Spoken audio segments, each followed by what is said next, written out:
Bien para Dios que sea fuerte, bien para que no sea fuerte, glorifiquen al Eterno,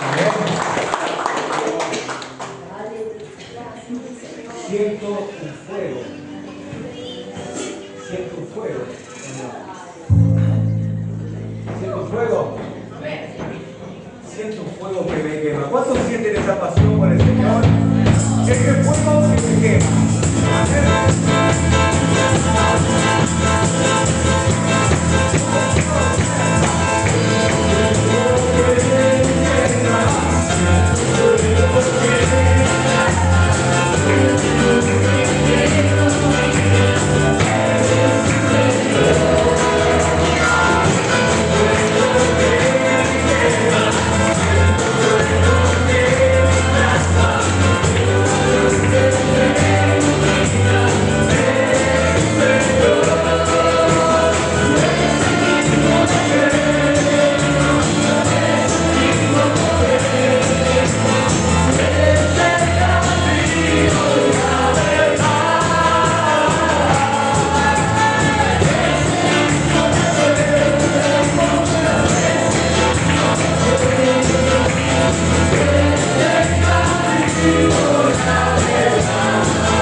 Eres el mismo de ayer y eres el mismo poder.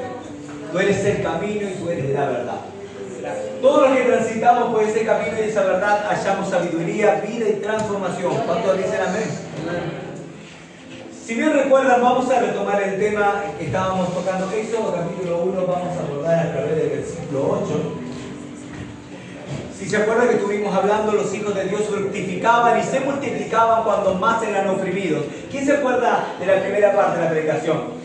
Israel, estando en Egipto cautivos, eran cautivos. Primero pasaron como pueblo y nació viviendo cuando José estaba ahí. No sé si se acuerdan un poco. Voy a dar a manera introductorio. José, a través de la Biblia, era gobernante de Egipto por obra y promesa de parte de Dios. Israel entró en esa tierra para no morir de hambre. Dice que vivieron 400 años, pero en un periodo de tiempo había muerto José. Y cuando murió José, el gran gobernante después de Faraón, dice que Israel siguió estando en la tierra de Egipto y asumió un nuevo faraón que nunca conoció a José. Y dice que tuvo temor del pueblo de Dios, habíamos hablado, y que empezó a oprimir y a esclavizar al pueblo a causa de que el pueblo se multiplicaba. Entonces dijimos que habían puesto tareas pesadas, habían puesto comisarios de cobranza y de trabajo sobre ellos, lo azotaban, lo agobiaban, pero el pueblo cuando más era oprimido, más se multiplicaba. Y se acuerdan que habíamos hablado en la primera parte de la predicación que el pueblo no se multiplicaba porque eran sus fuerzas naturales, porque un hombre natural y una persona natural oprimida en sí misma tiende a decaer su fuerza, sus ánimos, fuerza espiritual, su espíritu se recae, su alma se abate y su cuerpo muchas veces queda también agotado en un gran cansancio. Pero dice que Faraón, la idea era agobiarlos y someterlos para que no se multiplicasen. Pero, ¿saben qué pasa? Israel se multiplicaba y mucho más. Porque la multiplicación de una nación en la cual tenía un Dios de vida, escuchen, diga conmigo, Dios de vida. Dios de vida. Y pongan en un alfiler esa palabra, Dios de vida, ahí está clave, recuerden con la aplicación, Dios de vida.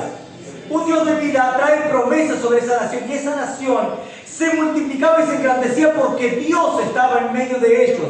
Y cuando Dios está en medio de un pueblo, cuando Dios está en medio de una iglesia, cuando Dios está en medio de una familia, la familia es bendecida. Diga conmigo, es verdad.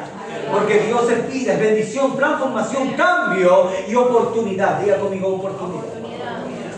Israel crecía y se fortalecía aún siendo oprimido. Y hablábamos que la iglesia muchas veces será oprimida, será muchas veces abatida, pero la iglesia cuando más perseguida fue, y hablamos, se acuerdan también, que en el primer tiempo, en el primer siglo, cuando la iglesia del Señor comenzaba, la iglesia no estaba entre medio del templo tan cómodo como estábamos nosotros, sino que la iglesia del Señor eran conocidos como los cristianos, como los que salieron afuera, eran conocidos como los del camino, porque todos los que creían en Jesús y profetizaban esa fe, andaban por los caminos del mundo, hablando y predicando el Evangelio, y el Evangelio se diseminaba, se predicaba, se sembraba, y el cristianismo crecía de manera exponencial. ¿Y por qué el cristianismo y la fe se crecía de manera exponencial? Porque no estaban encerrados, estaban predicando afuera el Evangelio. Ahora, una cosa, ¿se acuerdan que habíamos hablado? Que cuando más opresión y mayores problemas tengamos, mayor gracia Dios nos va a dar para crecer y multiplicarnos en la fe. ¿Cuántos dicen amén? Por eso, mis amados, hablamos sobre eso.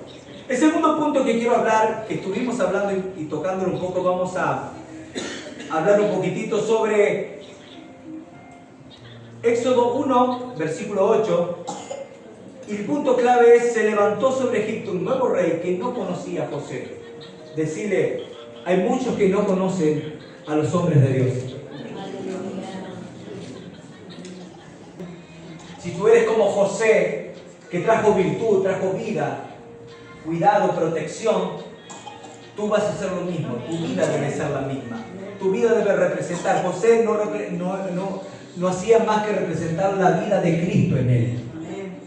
Él reflejaba a Cristo sin haber estado Cristo, porque cumplía la verdad de Dios, las promesas de Dios y el llamado de Dios en su vida. Eso es reflejar a Cristo. Darle gloria al Señor. Y sabe que José estaba en una gran posición a causa del Dios que estaba sobre él. Cuando Dios está sobre nosotros, Dios nos mueve a un nuevo tiempo y una nueva temporada. ¿Cuántos dicen amén?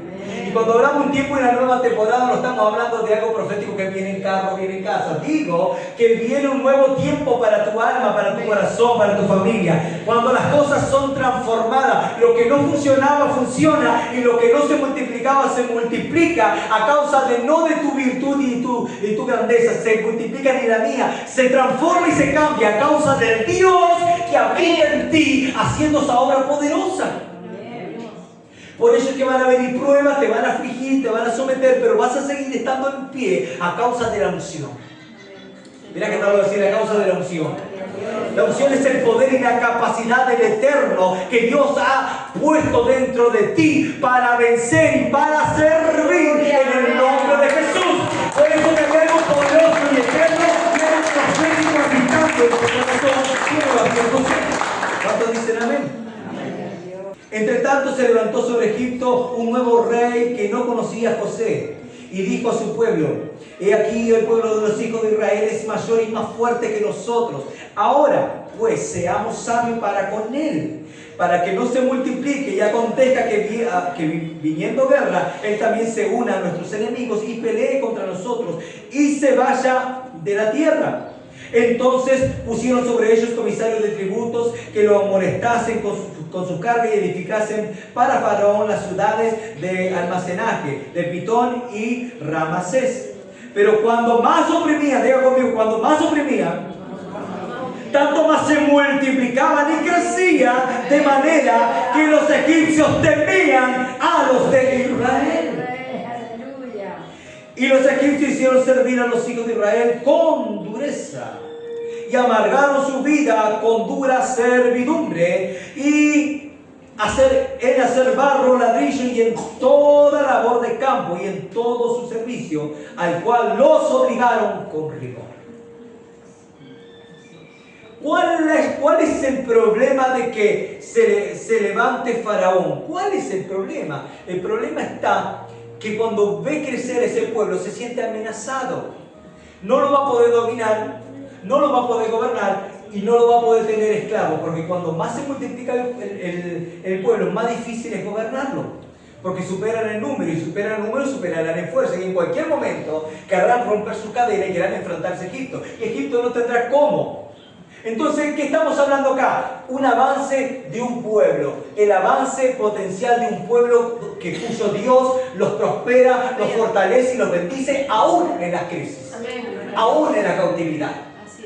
Pero esto es riesgoso porque así como Faraón mira cómo mira el sistema, como habíamos hablado la otra vez. Faraón representa el mundo y representa el sistema de gobierno que existe actualmente, regido por normas espirituales, pero no espirituales por la guianza del Espíritu, sino por obras de maldad que gobiernan desde las sombras, espíritus inmundos, trayendo guianza, principados, potestades, gobernantes y tinieblas que gobiernan y direccionan los gobiernos de esta tierra. Por eso que la palabra dice que este mundo está bajo el maligno. Hasta que Cristo, todo el mundo se ha transformado en los tiempos venideros, este mundo estará bajo el maligno. Cuando la iglesia más se multiplica, más teme el enemigo.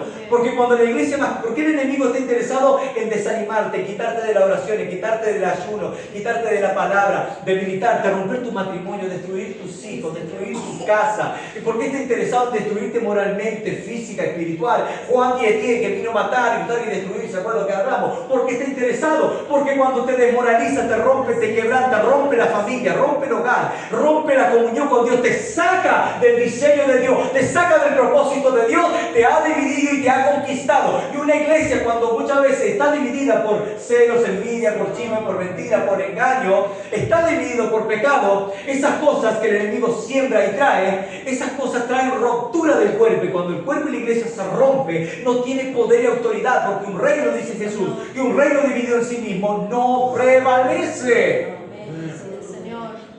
Por eso una iglesia, cuando más oprimida es, cuando más unida tiene que estar. Mira que tenemos que estar unidos. Amén. Gloria a Dios.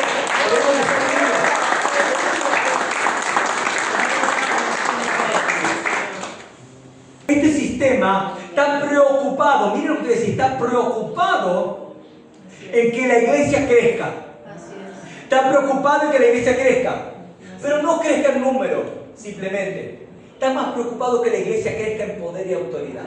Que la batalla y la guerra, el avance de conquistar este mundo y establecer el reino de Dios y su justicia como Dios lo vio a través de Mateo 28. Es el avance de un gobierno que no es terrenal, que no está dentro del sistema, que no es corrupto, que no es pecaminoso, que no es de las tinieblas, que no es del diablo, sino un gobierno que viene desde arriba a establecerse y avanzar sobre la tierra. Y esa es la iglesia, y cuando la iglesia avanza, crece en poder, en autoridad, en unidad, en oración, en búsqueda, el enemigo siempre y el sistema se colapsa. Por eso te tiene que distraer. Y hoy no te van a poner comisarios encima, te van a poner distracciones. Distracciones. Todas las redes sociales, todas las películas, todas las plataformas de streaming, todo lo que... Esa es una de las maneras. Aflicción y trabajo, cargas, preocupaciones, impuestos que suben. alquileres imposibles de pagar. ¿Y cuántas cosas que estamos sufriendo para oprimir? Este mundo busca el sistema chicanear, pero a los hijos de Dios mucho más. Porque temen el avance. Un gobierno que avanza es un gobierno amenazante. Cuando un sistema distinto a este mundo, que es la iglesia, un sistema puro, santo, con una ley del cielo y cuya cabeza es Cristo y cuya dirección es el Espíritu de Jehová, que pelea la batalla por nosotros y vence, y es poderoso, y es grande, que transforma cosas y hace cosas nuevas de la nada, hace cosas grandes, abre camino en el desierto y un río en la soledad, el Espíritu de poder que levanta al caído y al que está muerto lo resucita, y es el mismo Espíritu de poder que trae libertad, es el que nos ayuda a vencer y avanzar. Es una gran amenaza. Por eso que la iglesia debe estar unida, debe estar unida. Te leo 3.4. Representa el sistema de este mundo, Faraón. El Faraón teme el crecimiento del pueblo, obviamente, como le dijimos, que se avanza en el reino.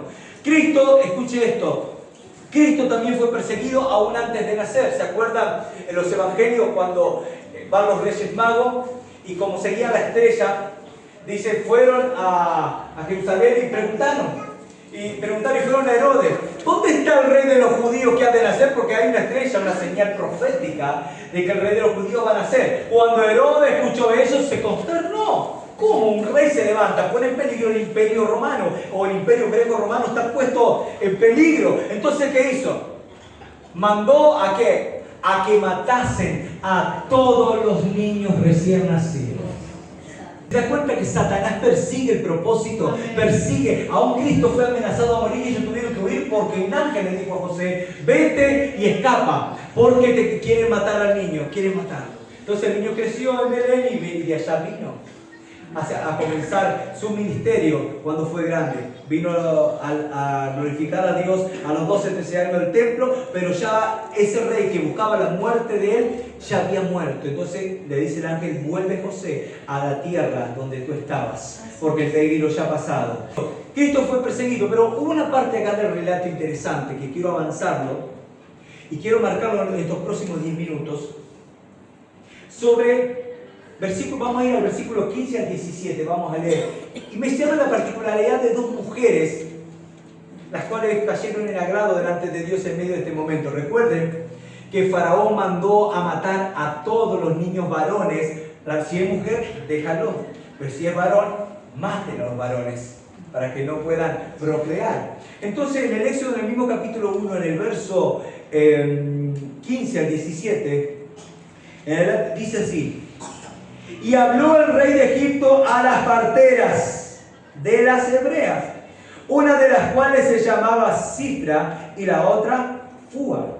Y le dijo, cuando asistáis a la hebrea en estos partos y veas el sexo, si es hijo, matadlo, y si es hija, entonces viva. Pero las parteras temieron a Dios y no hicieron como le mandó el rey de Egipto, sino que preservaron la vida de los niños. Y el rey de Egipto hizo llamar a la partera y le dijo, ¿por qué habéis hecho esto? ¿Qué habéis preservado la vida de los niños? Y la partera respondieron a Faraón, porque las mujeres hebreas no son como las egipcias, pues son robustas y dan a luz antes que las parteras vengan a ellas. Ahora mi pregunta, ¿estas parteras dijeron la verdad o mintieron? ¿Mintieron? Ahora, ¿viste cuando nosotros nos vamos al Éxodo 20 y los clásicos mandamientos que nos dan? Y uno de los terceros mandamientos dice, no mentirás. No mentirás. ¿Qué hacemos con eso? ¿Qué hacemos con eso? No mentirás. Entonces, ¿qué podemos decir? ¿Que las parteras son pecadoras? Porque ahora yo le pregunto esto y usted entra en un dilema moral en su mente, pero estaba salvando vida.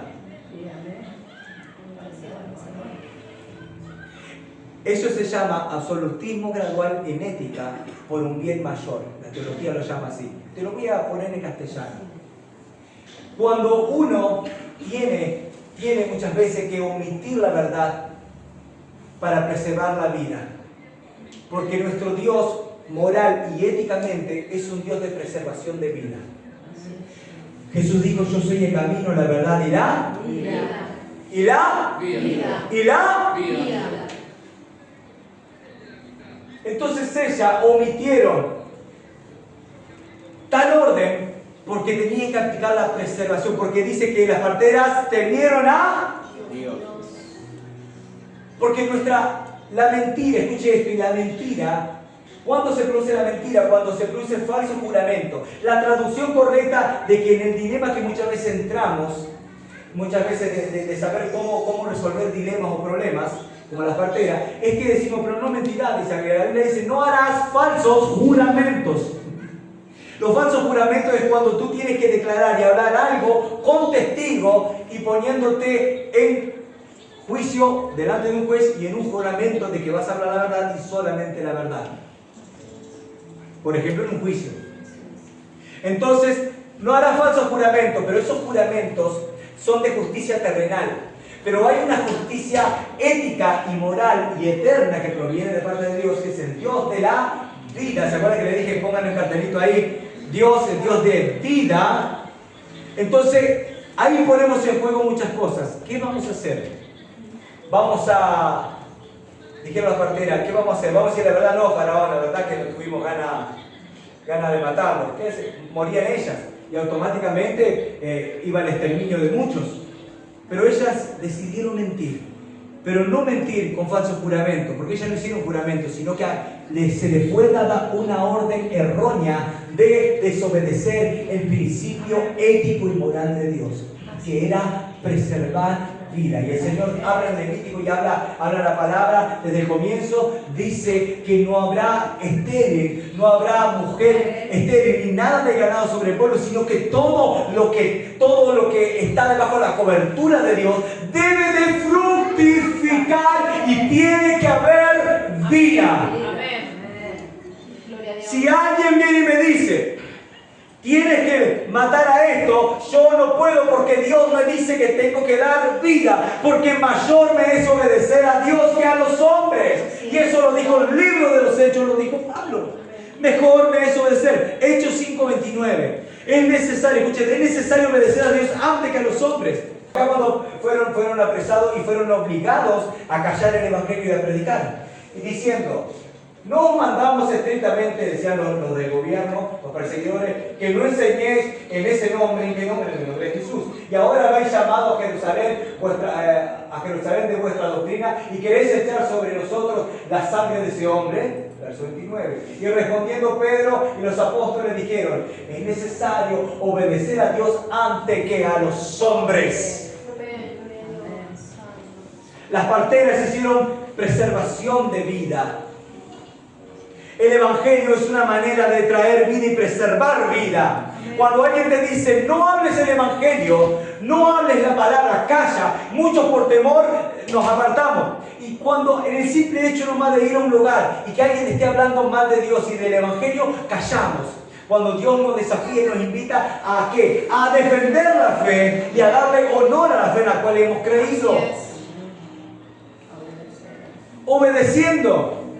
Por ejemplo, la pandemia prohibieron que los hermanos se juntasen y era confinamiento ilegal por la Constitución Nacional, y ética y moralmente era incorrecto. Pero lamentablemente, dolorosamente en el corazón, muchos pastores alrededor, vamos a hablar de nuestra nación, decidieron obedecer más a los hombres que a Dios. Cuando vienes a la iglesia, hay un principio de poder que dice, venid a mí todos los cargados y afligidos, que yo los haré descansar. Pero también venid los enfermos, los ancianos que tengan enfermedad, que los ancianos vengan y oren y sean sanados por el poder de Dios. Isaías dice, por su sangre hemos sido limpiados y renovados, pero también hemos sido nosotros por sus llagas curados y transformados, y toda enfermedad ha sido quitada. Hay un poder, la iglesia puede ministrar liberación y sanidad. Pero le decíamos a los hermanos, entra por la puerta, le llenamos la planilla, le poníamos el termómetro, ay no, andaste, por favor, no sé. La iglesia careció de principios en la pandemia. Pandemia lo digo. No puedo decir pandemia. Careció de principios éticos, morales y espirituales porque la iglesia obedecía más a los hombres que a Dios. ¿Hay que entrar en rebeldía? No. Solo digo de que la iglesia dejó de orar y de ministrar. La iglesia dejó de buscar a Dios. La iglesia se enfrió. La iglesia dejó de visitar. Los pastores dejaron de visitar. Los hermanos dejaron de orar y de buscar porque les faltaba un lugarcito donde congregarse. Les faltaba el saloncito, el local. Pero hay personas que prevalecieron y se mantuvieron en fe cuando eran oprimidos por el sistema y por las circunstancias. Que seguían orando, seguían velando, seguían ayunando, seguían leyendo la palabra, seguían orando por los hermanos. Hay personas que visitaban, hay personas que oraban, hay personas que creían, hay personas que no les cerraron la boca, hay personas que no detuvieron, sino que siguieron creyendo y siguieron predicando. En la pandemia con mi esposa seguimos predicando por redes sociales, por WhatsApp, visitábamos, sacábamos un permiso, íbamos a visitar a alguien que estaba enfermo, orábamos por ello también, pero no sea que te contagie. El temor de la opresión, la represión ha callado muchas voces. Por eso es que a la iglesia del año 2020 hasta la actualidad, a muchas congregaciones, algunas muchas, dice la estadística que miles de congregaciones desaparecieron. Miles en Argentina de congregaciones desaparecieron. Otras quedaron mal, tambaleando con muy pocas personas. Muy pocas congregaciones se levantaron. ¿A causa de qué? De que el sistema les obligó a callar y cerrar la boca. Porque no era la idea, mis amados, no era la idea de una simple virus, sino era la idea de callar una sociedad, era la idea de someter a una sociedad, pero también era la idea de callar a la iglesia y callar la voz de la iglesia, que en ese tiempo estaba siendo fuerte en contra del aborto, en contra del matrimonio igualitario, que estaba siendo fuerte en contra de todas las políticas opresivas que los gobierna este mundo. Entonces, de alguna manera hay que callar. Me gusta entender esto, mis amados, que la iglesia debe ser entendida en los tiempos como los hijos de Isaacar. Personas, iglesia entendida en los tiempos. ¿Cuándo quieren ser entendidos en los tiempos? Lea la palabra, infórmese, mira a su alrededor, vea lo que pasa, analice, escudriñe la palabra y vea que Dios le está hablando. De que todo lo que nos rodea es una gran falacia y todo lo está diseñado para que el gobierno del anticristo se presente cuando llegado su tiempo Dios lo permita. Entonces, estas parteras hicieron lo correcto. Pero cuando uno hace lo correcto, mi amado, de bendecir a Dios y honrar a Dios, agradamos al corazón de Dios. Mira que te hablando de decir, qué bueno es agradar al corazón de Dios. Versos 18 y 20 de Éxodo 1, vamos a leerlo. Y el rey de Egipto hizo llamar a las parteras y le dijo, ¿por qué habéis hecho con esto? Y eso ya se lo habíamos leído. Pero quiero ir al pasaje 20, vamos al 20. Y Dios hizo bien a las parteras y el pueblo se multiplicó y se fortaleció en gran manera. Y Dios hizo bien. Cuando dice que Dios hizo bien, Dios le agradó y Dios bendijo. Diga conmigo, Dios bendijo. Cuando nosotros decidimos honrar a Dios antes que a los hombres, Dios te honra. Cuando tomamos determinaciones que vamos a decidir en pos del temor que tenemos de parte de Dios, Dios te bendice. Pero cuando nosotros decimos, yo voy a obedecer a Dios antes que al sistema y este mundo, Dios se agrada. Amén. Cuando nosotros decimos, cuando alguien te dice calla y no predique, y nosotros seguimos predicando, Dios te bendice y te favorece. Me llama la atención, y cierro con esto. 3 puntitos le leo y voy cerrando. Me llama la atención cuando personas quieren predicar el Evangelio, y lo he visto en todas las áreas, y dice, vamos a predicar el Evangelio, pero vamos a hacer algo agradable que la gente no nos rechace. ¿Qué sé yo? Llevemos flores, regalémosle bombones, vistámonos de payaso, hagamos algo para que la gente no nos rechace. Mis amados, eso se llama simulacro de evangelismo. Porque el evangelio es presentar la verdad y la expansión del reino, que es amenazante a la tiniebla, y lo que está afuera no lo acepta ni lo quiere. Entonces, si no acepta y no lo quiere, ¿qué vas a recibir si vas a predicar? ¿Aceptación o rechazo? Rechazo. ¿Habrá corazones dispuestos? Sí, como la parábola del sembrador. Aquel que sembró y tiró y cayó en buena tierra y creció. Otros cayeron a la orilla del camino y las aves la comieron. Otros cayeron entre medio de piedras, donde son duros los corazones y no fructifican. Y otros entre espinos, donde la semilla buscó crecer y fueron ahogadas por los afanes de esta vida, que son los espinos. pero fructificaron los que cayeron en buena tierra. Por eso que este es el desafío de la iglesia, el mensaje de eso es el desafío de la iglesia, que cuando más lo oprime, la iglesia más crece. Cuando el sistema más se opone, la iglesia avanza en gracia y en poder. Cuando la iglesia avanza en gracia y poder, está haciendo lo que Cristo dijo que haga. Que cuando abunde el pecado en este mundo, va a sobreabundar la gracia. ¿Cómo la gracia puede sobreabundar sobre este mundo? ¿A través de quién? De la iglesia. La iglesia debe manifestar esa gracia que sobre y abunde, porque la gracia que sobreabunde en medio de la maldad es como la luz por sobre la oscuridad. ¿Y qué dijo el Señor? Vosotros sois luz y sal de la tierra. ¿Quién debe de manifestar sobreabundar la gracia sobre este mundo? ¿Quién? La iglesia. Pero por eso que para que sobreabunde la gracia debe la iglesia esforzarse. Digo que debemos esforzarnos. La justicia de Dios se manifiesta premiando a quienes permanecen fieles. Mira que está al lado. Debemos permanecer fieles. Aunque mintieron estas dos parteras para mantener un bien mayor y proteger la vida, Dios miró el corazón y la intención justa de ellas. Dios mira la intención y el corazón justo de nosotros cuando hablamos la verdad. Su recompensa fue vida, familia y bendición. Anticipo de la vida abundante de Cristo, el verdadero dador de la vida. Escuche esto, que a través de esta acción nació una generación preservada. A través de la obra que esta mujer hicieron, obedeciendo a Dios, dice que nació una generación. Escuche esto, una generación preservada, la cual surgía el libertador Moisés, figura de Cristo.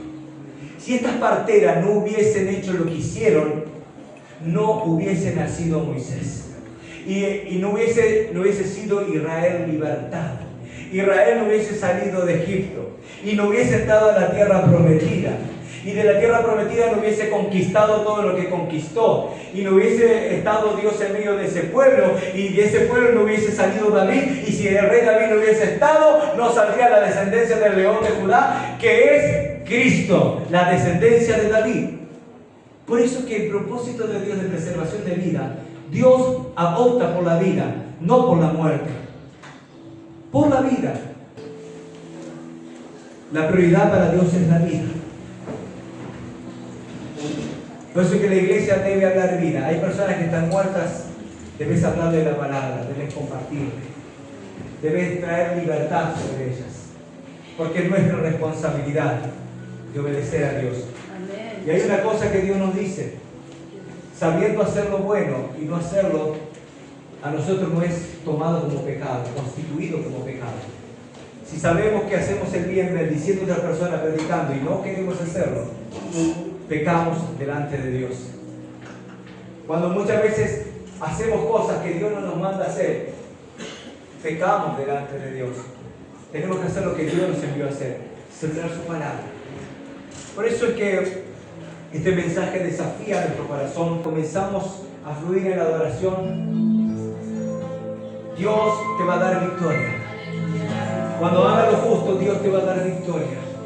Y esto no lo estoy hablando por mi cuenta, sino a través de la palabra.